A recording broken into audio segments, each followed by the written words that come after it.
many of you, when you're going out, if they don't like it, you take it personal. You're like, what's the big story about me?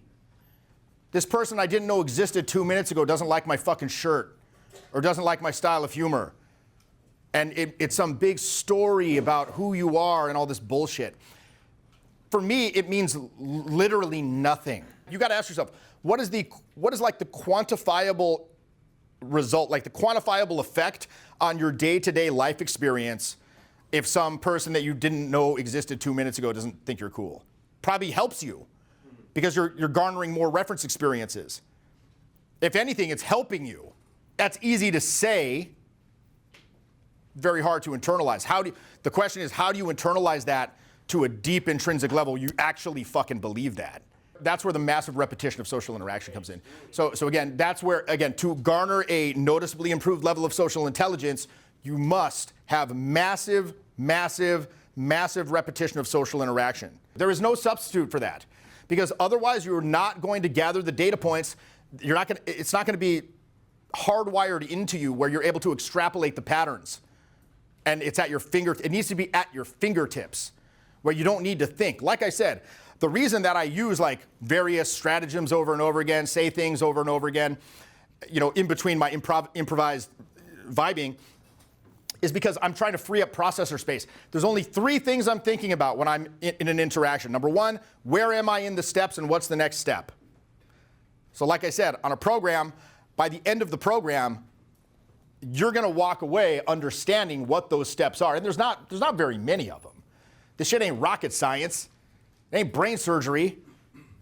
Like the philosopher from the 20th century, Cyndi Lauper, said, girls just want to have fun, not with some fucking chode. I see this all the time. I'll be on a program, send a guy in.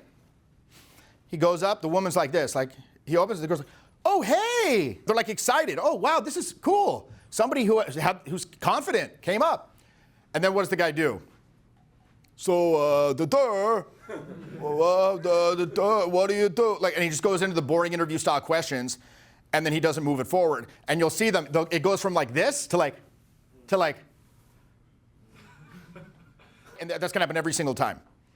It's gonna happen every fucking single time, because number one, they don't know how to move it forward. They don't understand what the steps are. They're like, it's going good, what do I do next?